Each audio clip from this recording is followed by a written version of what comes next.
Good morning, one and all. Myself Bhavani from Civil Department. Today we are going to discuss on question bank, means what are the questions are to be given in this environmental hazards and disasters. Okay. And coming to the first question, we already know about the syllabus in this environmental hazards, and in this one we are going to discuss about the what are the different types of environmental disasters, and what are meant by natural disasters, and also different level of approaches we can see in this disaster management we can observe here. And firstly, coming to the first question, that is define environmental hazards and environmental disaster, and how do they differ in terms of impact and as well as the scale. Firstly, coming to the definition of this environmental hazard, it refers to the potential threat or damages that will rise due to the natural processing or human induced processing. Means when these two disasters or happen, means whether it may be man induced or whether it may be natural disasters, that have to cause them overall it will be very harmful towards the ecosystem and also the climatic conditions. And here mainly they will harm towards the human health, and there will be so much loss of life, properties, and also towards the environment. And some of the examples here we can see in these environmental hazards are earthquakes, volcano eruptions, and pollution, floods, droughts. These are all comes under this environmental hazards. In this environmental hazard, some may be man-induced or some may be natural processing occurring disasters only. And here, when these hazards occurred, means these are the underlying risks which are present in the environment that could lead towards the disaster if we are not at all prepared. Means we want to be very much prepared when these disasters are going to occur, and we have to manage this if any type of disasters occur, means. And coming to the next definition, that is environmental disaster. And in this environmental disaster, we can observe why these hazards are occurring, due to what it is occurring. Means when these hazards manifest, means that will automatically resulting in the significant damage and also disruption and also loss of life. Here, when these hazards will be in if these hazards occurred in very much damage towards the environment, means these disasters also can be equal level of the threat towards the climatic conditions and also towards the environment. Means these disasters can actual events where this impact of the hazard will overwhelms the ability of that overall affected community to cope up. Okay. Means if any type of disaster is going to be happen, means when it happen, it will overall deteriorate that area, and that is going to damage towards the human life and also to the properties, infrastructure damage. These are all going to be happen. And when this is going to happen, if any type of earthquakes, we can consider some example. If earthquakes is occurred, means if this occurred, means almost nearby areas overall that will get disrupted within the minutes only. Okay. And mainly what is the main difference between this impact and also scale, means these environmental hazard, it will represent the potential harm towards the environmental and also to the ecosystem. And these are realized consequences of this hazard. Means we already know that if these hazards are going to be happen, means that will be a threat towards the environmental changes. Means we can observe the climatic conditions changes. Why? Because in some of the areas, yesterday it will be cool at some point, but next day only it will be very hot in the same area only. Means when there will be rise in the temperature, or whether they will be less in the temperature also, these environmental hazards can be seen. Why? Because heat waves, cold waves, these will be happening. Means day to day it can change automatically because of the climatic conditions. And mainly what is the impact and scale of the disaster is depends upon the factors. Maybe that factors may include the severity of the hazard, means if this earthquake, volcanoes occurred, means this will overall disrupt the whole area when that path of that disaster can be occurred. Means some of the droughts we can take, and these droughts will be slow going disaster. Why? Because if this disaster is going to be happen, means that will be affected with the with what reason, means there will be no less rainfall in that area, or very less rainfall will be in that area. Then it will be called as the drought occurring areas. Means this drought is also one of the disaster here. Means here we are going to analyze the severity of that hazard. When we are going to analyze that severity, means we are going to means we are going to depend on the factor that vulnerability of the population also we have to analyze, and also the effectiveness of the response measure also we can analyze. Means by analyzing and what is the impact of these disasters to the overall populations, and what are the effective or control measures we can take from this affecting disasters, we have to think everything. And next one is, while any type of hazard can be localized, the disaster has some border with having the more devastating consequences. Means when this hazard is going to be happen, means that will affect the large areas and also the heavy population areas only. Okay, next one is what is environmental stress, and explain how it relates towards the environmental hazards and disaster. And in this one, what is meant by this environmental stress is, it is refers towards the strain and also pressure that will be exerted on the environment due to this man-made or natural induced factors. Means overall this environmental stress, it is nothing but the stress or as well as the strain or pressure we are going to exert on the environmental condition. Means due to the disasters occurring like man-induced or natural occurring process, we don't know, but that will be exerted very great effect towards this environment. And also this can include the over exploitation of the natural resources. Why? Because means when this disaster are going to be happen, means sometime natural resources are not going to get. Why? Because some may be, if there is over exploitation of this natural resources can take place because of these disasters. And also pollution we can see, and habitat destruction we can see, and there will be change in the climatic conditions also. In this pollution, whether it may be water pollution or whether it may be noise pollution, air pollution, because of this contaminated water or contaminated air also, this can be happen.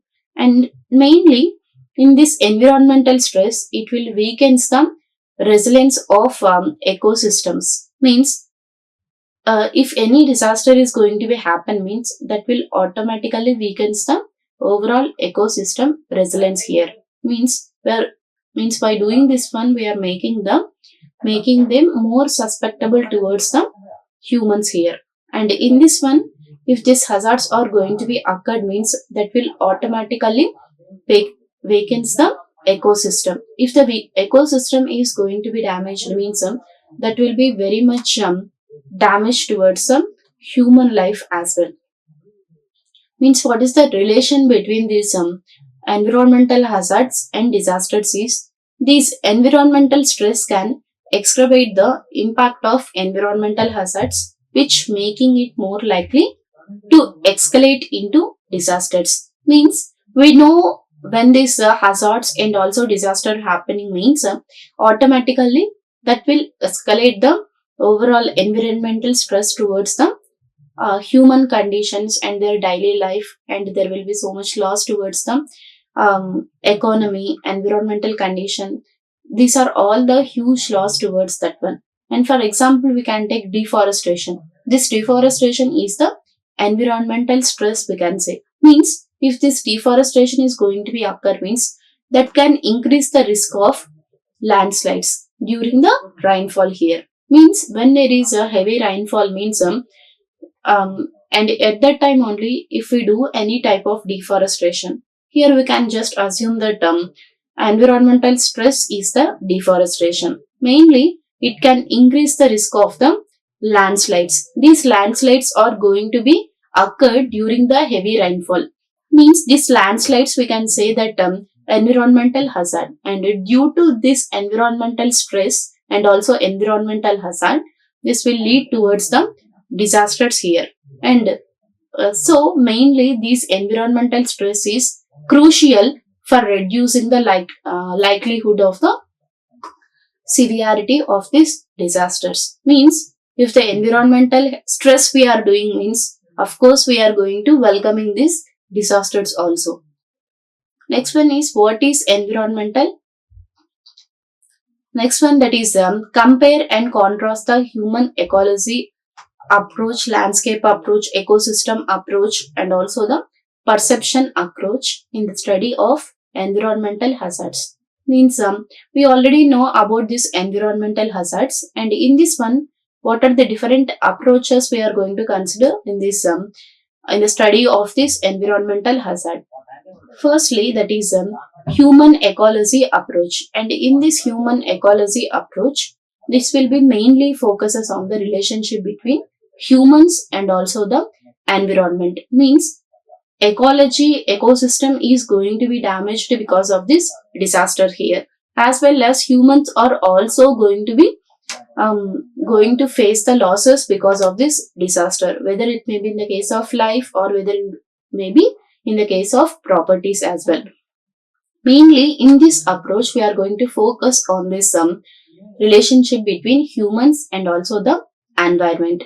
Means here we are going to consider the social and cultural factors that will influence the vulnerability and resilience here. Means vulnerability and resilience is also have to be maintained compulsorily. Means these factors are going to be influence the overall. These are the cultural factors we are going to consider. And next one is landscape approach, and in this approach mainly it will depend on the land use. Means what is the land use means here we are going to emphasize some spatial patterns and interactions within this landscape here. Okay, spatial patterns and also interactions with this landscape is we are going to see in this approach. Means we are going to focus on the land use, geographic features, and also the ecological processes here. Why? Because when we are going to focus on this land use and also the geographic features, that will be necessary in this approach. Why? Because we are going to study on the landscape approach. Means what is the effect of these disasters on these landscapes, and how much of the land use these disasters is affecting, and what are the changes in the geographic features we can see, and also the ecological processes we can see. These are all can be seen in this landscape approach.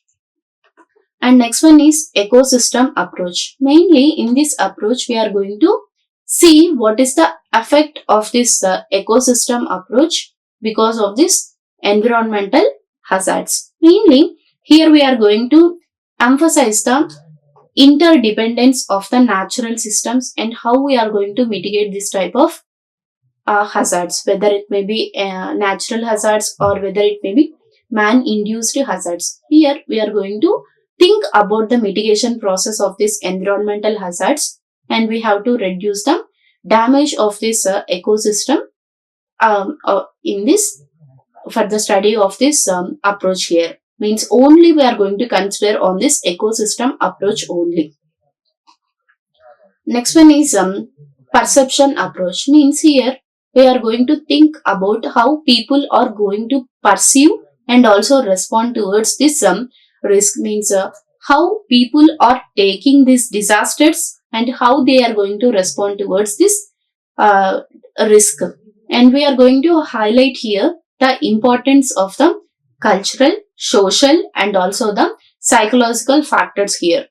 In this perception approach, mainly we are going to see how these people are reacting towards this environmental hazards. And next is comparison, and in this comparison means we are going to compare of these approaches towards the environmental hazards. First one is scope, means here the human ecology and perception approach, these are mainly focused on the cultural factors and also the social factors, while landscape and ecosystem approach will only concentrate on the spatial and ecological aspects here. And what it will focus means mainly these ecosystem and also ecosystem approach and also the perception approach. This will depend on the human behavior and also the interactions when these environmental hazards are going to be happen. And whereas these landscape and ecosystem approach, this will prioritize this natural system and also the processes of this one. And what is the contrast of all these approaches towards the environmental hazards? And here, these all approaches will offer the valuable insights and they will differ in the emphasizes here. Means how these are differ to each other means you can see here human ecology and perception approaches are more human centered, means they will only concentrate on the human's perception, means how they are reacting towards these hazards and how they are responding towards this one. Overall, this will human ecology approach and also the perception approach are more human centered here. Means while landscape and ecosystem approach are more environment centered, means in this ecosystem and also the landscape approach we are going to consider about the environmental conditions, means how environment is going to be changing and how this ecosystem is changing because of these hazards. This will all going to be considered in this landscape approach and also the ecosystem approach. And here we are going to integrate the approach by providing with the comprehensive understanding of the environmental hazards, and we are going to inform with the more effective disaster risk management, means how we are going to make this disaster risk management, how we are going to react towards that one, how we are going to respond towards this environmental hazards. We are going to understand each and everything in these approaches, whether it may be landscape, perception or ecosystem approach. Overall, in these approaches, we are only going to consider of this environmental hazard and how these are going to affect the disaster management, so that we can provide more information about this effective risk disaster risk management.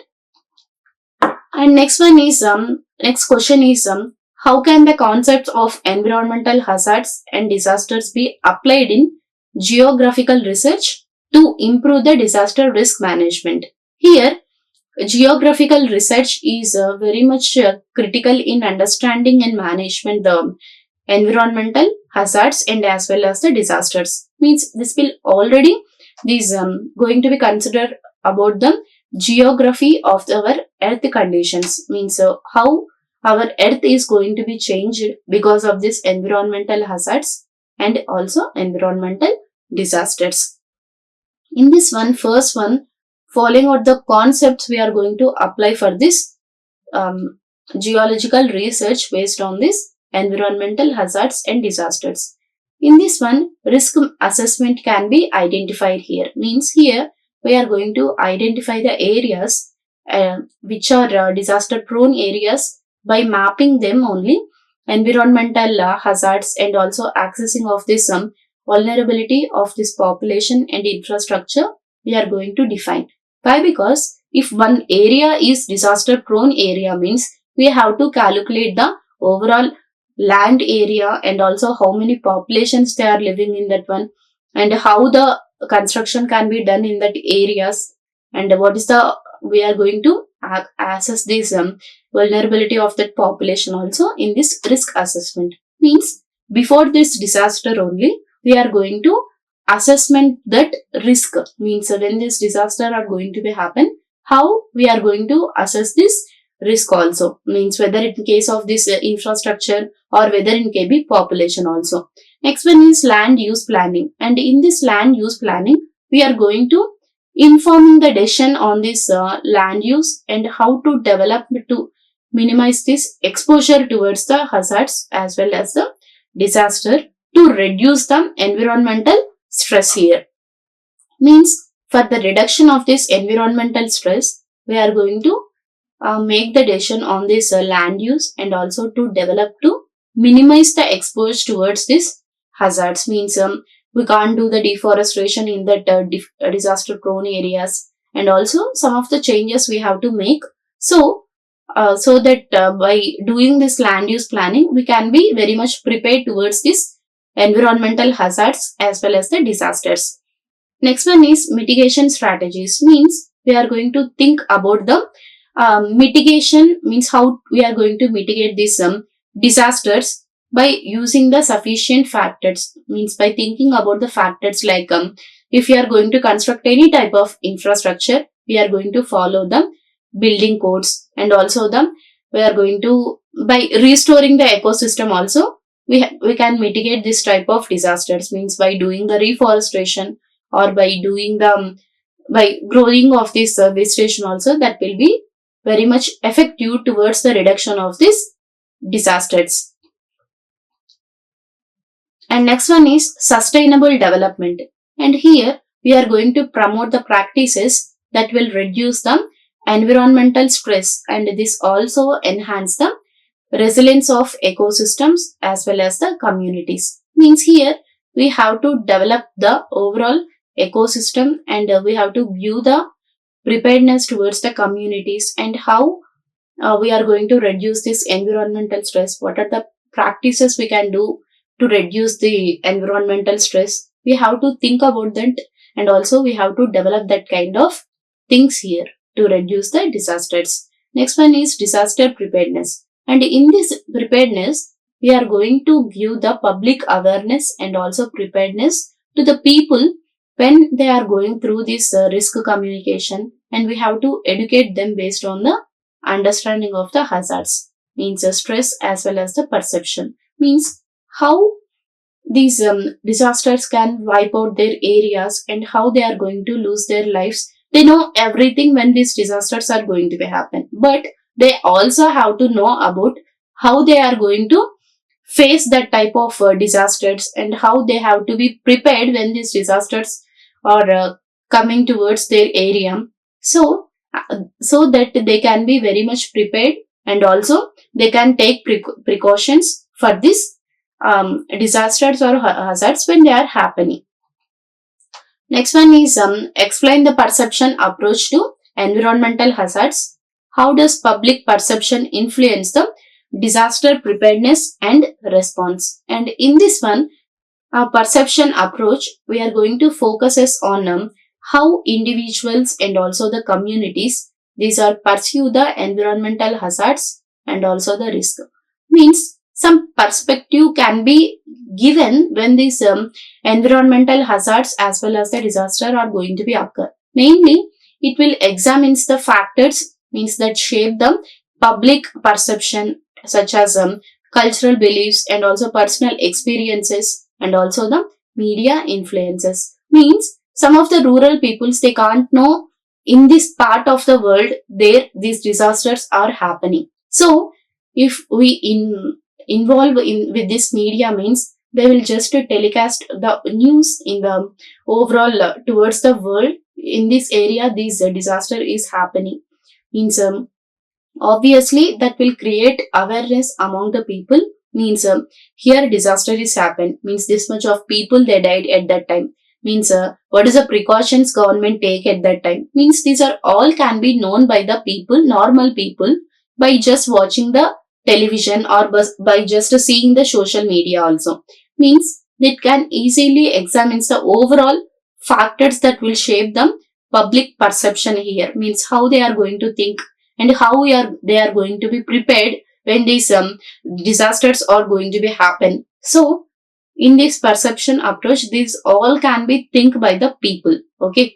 And next one, that is influence on the disaster preparedness and response. Firstly, risk awareness means public perception is also affects the people seriously. Okay, why? Because if we are going to give the warnings and we have to prepare them for the potential hazards here, then what will happen means automatically when we are getting the people prepared and also by giving the warnings that in their area this disaster can be happen in that time, means what they will do, they will just evacuate that area and they can go to towards some safe place and they will take shelters in that safety places. And also if any type of hazard is pursued or unlikely, insignificant means people may not take necessary precautions. Means if this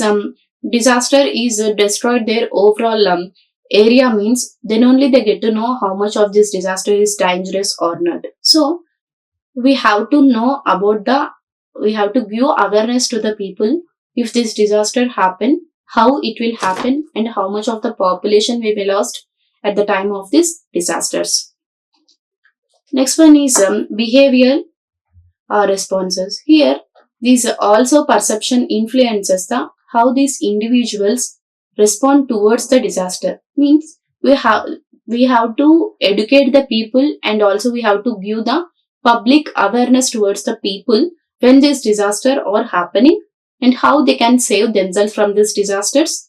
Means what are the precautions they have to take and how they are going to store the normal means storing the food or taking the medical help, and this all can be preparedness we can call it. Okay, means by informing the people or giving the awareness or giving the education to them about these disasters, they can easily get through these disasters. Means after completion of these disasters also they can come back to their normal life easily because of this preparedness. So how we are going to think about the people, how they are reacting towards this one and how they are going to behavior when these disasters are happening. Means for example we can take when people who underestimate the severity of any type of hurricanes means they may not evacuate in time, but what they are doing, they are risking their life because they can't know how much of this hurricane can just affect their area. Means obviously if these cyclones are happening means it will occur when the heavy rainfall will be there. Means if the heavy rainfall will be there means maybe at some point floods also may be occur. So if they can't leave their homes and they can't evacuate their places means they are just inviting the risk towards them. Okay, that is about the behavior response.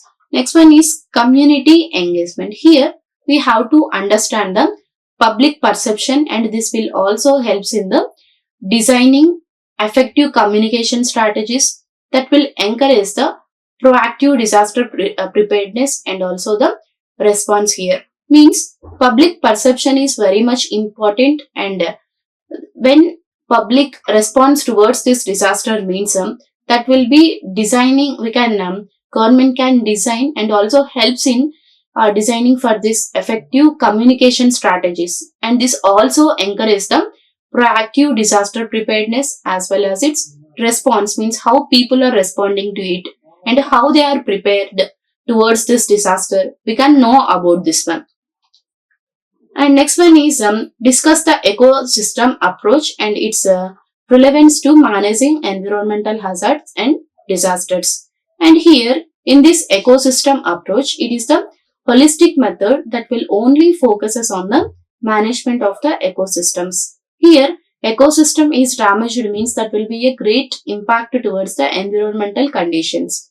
Okay, and when we are going to concentrate morely on this ecosystem means they can means that can maintain their health and also the resilience. Mainly it will recognizes the interdependence of all the components which are present in this ecosystem. It may be humans or it may be also emphasizes the use of natural resources here.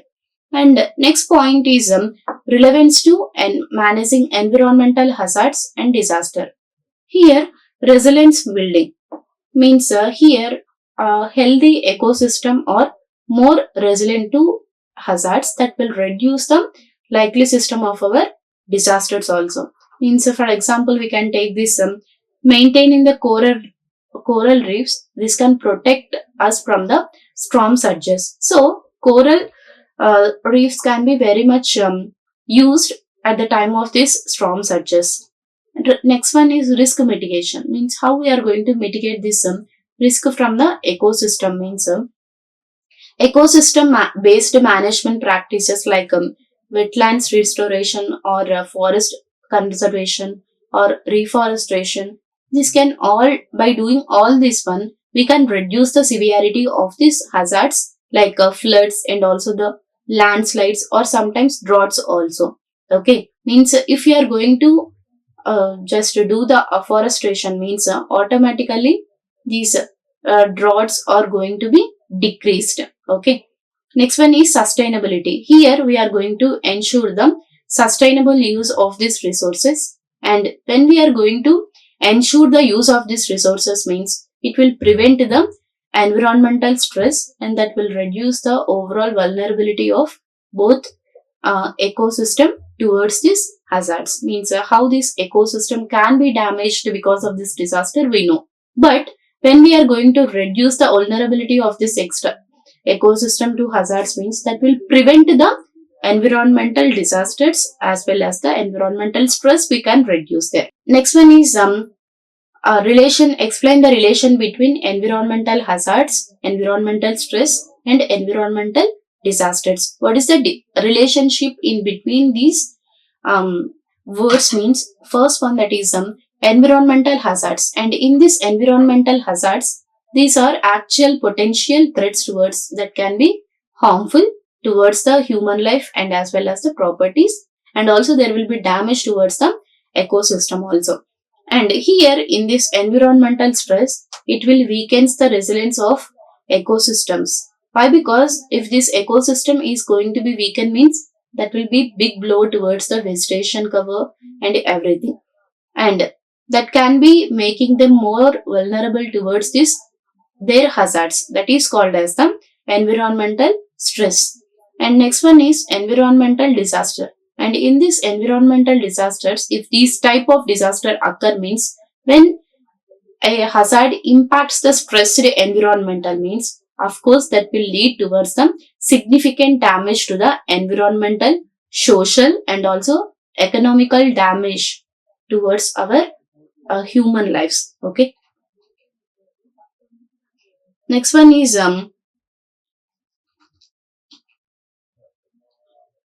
here what is the landscape approach, how it can be applicable towards this study of environmental hazards and disaster. Mainly we are going to study about the interactions between the natural and also the human systems, means that will across the given landscapes here. Mainly in this approach, it will emphasizes the importance of how we are going to understand how this land can be used, how the geographic features can be, and also ecological process can be interacted. That is called as the landscape approach. Means in this landscape approach, we will be only concentrating on the how the land use can be done and how the changing of these geological patterns we can see in this landscape approach. Next one is application to environmental hazards and disasters. Here, risk mapping is one of the best thing. That is, firstly, we are going to identify the areas which are at high risk because of this disasters. Means how we are going to identify, means by analyzing the spatial distribution of these hazards. Means that can be as floodplains or fault lines also we can take. Next one is land use planning. Here, how we are going to use this land, means that informing land use decisions have to minimize this exposure towards the hazards. Means such as we are going to avoiding the construction in high risk areas where this disaster are very much common and frequently occurring. Means if we are going to construct their the infrastructure, means automatically that will create the frequent occurring of these disasters. And next is ecosystem services. And in this ecosystem services, how these uh, landscapes are providing the services to mitigate the hazards, like providing these wetlands that will absorb the flood water, and also forests that will stabilize the slopes. We are going to know about this landscapes, means how that land is going to be used. These are all we can know in this landscape approach. Okay, and these are the references books. Thank you everyone. Like, share and subscribe. Hit the bell icon for more updates.